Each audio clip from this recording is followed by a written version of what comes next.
Hello, Internet. That's Josh, I'm Chuck, and this is Internet Roundup. That means you're in the right place. Yeah. We do the Stuff You Should Know podcast, and each week we dive into the Internet Yep. and find breaking news, or in this case, super cool old news. Yep. You wouldn't call this new, right? 1916? No, it is super old news, but it's pretty awesome. Yeah, I like reading these old. You found this from the New York Times archive, I imagine. And, or actually, you got it from NewYorkCitySubway.org. I think ultimately I got it from Reddit. Well, just to give credit where credit is due. Okay. But I like to read those old New York Times articles just by the way they're written. It's always kind of fun. Yeah, I like how they have, like, each one has 5-10 headlines before they finally get to the story, Yeah. you know? Well, let's go over these headlines then. Well, this one says, the big head tells how it feels to go up in a geyser. Right, all right. And then next is, man shot through riverbed from tunnel was never squeezed so tightly before. And the next one is, kept his mouth tight shut. and the next one, body of third victim found. Damage to new subway more serious than was thought. which really should have been the lead because that's all they really cared about in those days. The damage to the subway? Yeah, like how's the subway doing? Yeah. They lost lives all over the place. And as we can tell in this article, the wife of one of the men who actually survived this accident was just like, hey, I'm just glad he's got this job. Very much so, yeah. It's pretty funny. And then the Great Depression hadn't even happened yet. Yeah, so we're just teasing this. What happened is there was some sort of an accident in 1916, February 21st, and they were shot through a geyser, essentially, up through the bed of the East River. Yeah, they were digging a subway tunnel beneath the East River. We did one on how subways work. We did a podcast episode. That was a good one. And it talked about this kind of thing. When you're digging a tunnel underneath the river, you have to pressurize it or else everybody's get the bends and die. So they had this compressed air going into the tunnel. Well, apparently there was a crack that went up through the riverbed. Yeah. And the difference in pressure pushed this compressed air up into it. Yeah. And sucked the workers who were in there through an 18-inch hole. Yeah, 3 dudes. Yeah. 2 of them died. Yep. And one of them, I think, how far did he go? 200 yards. Yeah, 200 yards and like 21 feet up in the air over the East River. From underneath the river, through the riverbed, up through the river, and into the air. That's what happened to those guys. And he lived. One of them lived. That's the crazy part. And he said basically what happened was he noticed a crack and then realized that things were getting sucked toward this crack that was getting bigger and bigger. And they tried to throw some wood at the hole to get it sucked into the hole to have it covered up. And he said it was too late. He went to go grab onto the pipes and missed, and he got squeezed harder than he ever had been before and lost consciousness. Yeah, he said he wasn't even hurt, really. No serious injury. And he said he's a good swimmer. And even though he is wearing his big, heavy rubber boots, he managed to keep his head above water. And they asked about Mrs. Maybe. He was Mr. Maybe. He was only 28, and he had 4 kids, of course. I'm surprised he didn't have 12 by that point.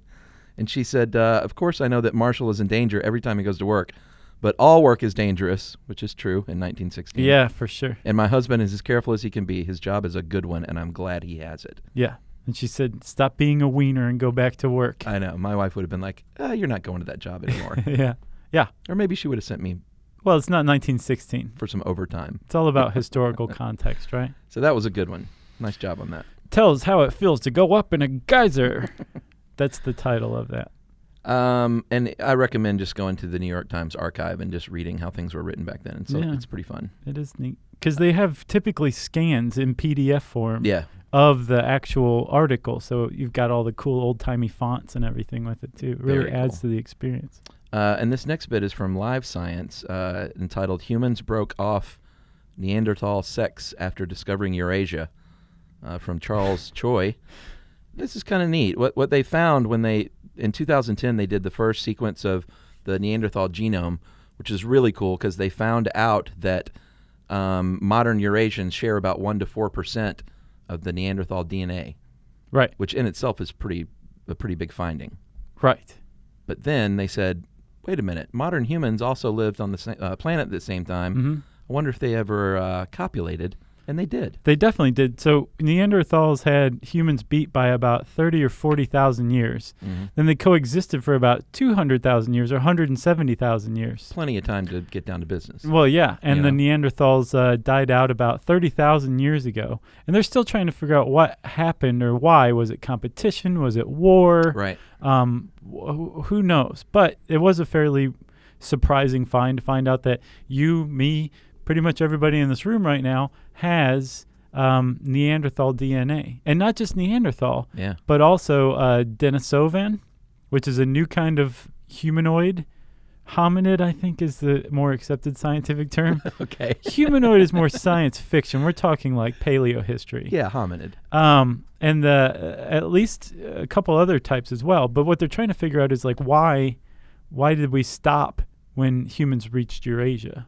Yeah, and the other interesting find here is that we share more DNA than the Neanderthals in Africa, which Right. is kind of reverses of how you would think. And the theory is that they maybe just started copulating once they left Africa, Right. or some of them did, not entirely, or they diverged and recombined in Africa and were just so different that that's how it shows up. So.